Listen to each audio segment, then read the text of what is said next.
Assalamualaikum warahmatullahi wabarakatuh. Waalaikumsalam warahmatullahi wabarakatuh. Gimana hukumnya menebang pohon yang dikeramatkan untuk dijadikan kayu bakar?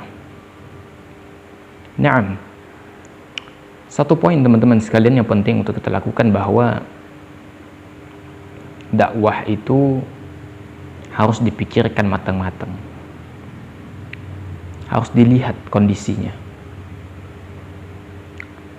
Ada yang memang tugas amar ma'ruf nahi mungkar itu bisa dilakukan oleh individu.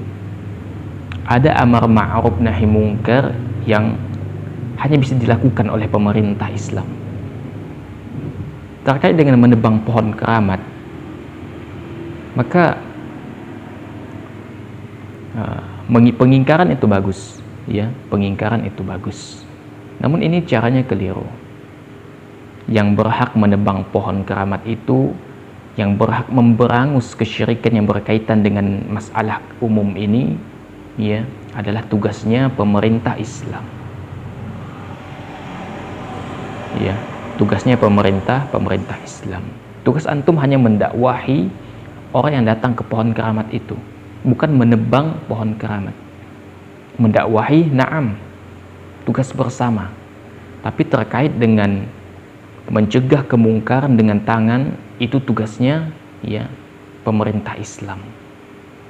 Umar bin Khattab pernah menebang pohon kurma yang berpotensi di sana terjadi kesyirikan. Ya, itu memang benar teman-teman sekalian. Menghancurkan tempat-tempat maksiat, ya, menghancurkan tempat-tempat kesyirikan, itu tugasnya pemerintah Islam, bukan tugas masyarakat umum. Tugas kita mendakwahi mereka agar mereka tidak melakukan perbuatan yang menyimpang. Namun terkait dengan amar ma'ruf nahi mungkar dengan tangan, ini tugasnya pemerintah, ya, menghancurkan tempat prostitusi, ya, menghilangkan, ya, pohon-pohon keramat, menebang pohon keramat dan semisalnya, ya. Itu tugas pemerintah Islam. Maka dilihat teman-teman sekalian ranahnya, dilihat kapasitas.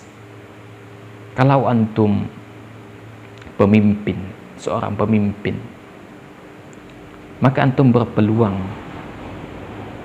untuk bisa amar ma'ruf nahi mungkar dengan tangan. Ya.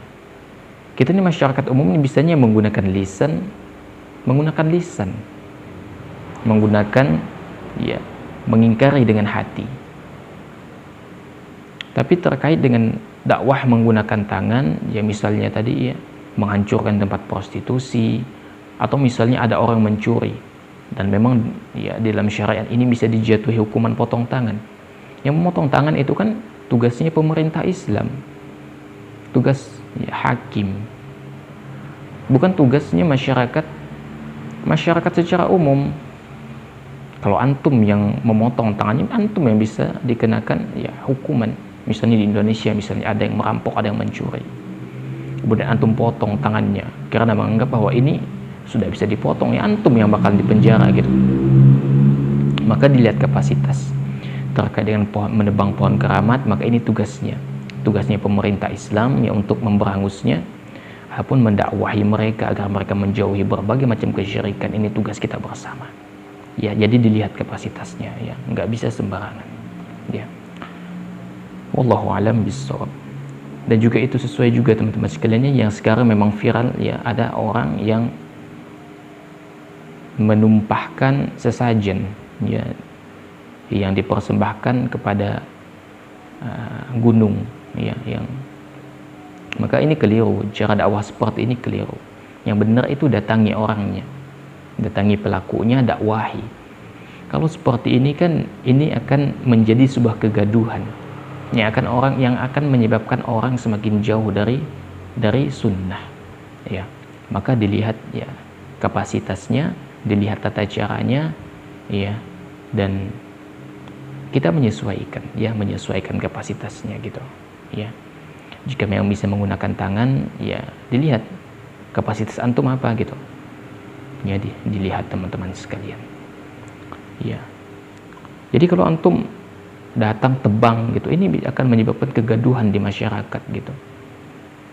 Maka dilihat ya, kalau kapasitas antum hanya sebagai masyarakat biasa, dakwahi saja. Tapi antum pemerintah, jika antum ya mewakili pemerintah atau hakim ya di negara Islam, maka antum mempunyai wewenang ya untuk memberangus tempat-tempat kesyirikan, menebang pohon yang dikeramatkan, menghancurkan makam yang dikeramatkan dan sebagainya ya. Jadi dilihat teman-teman sekalian. Wallahu a'lam bishawab.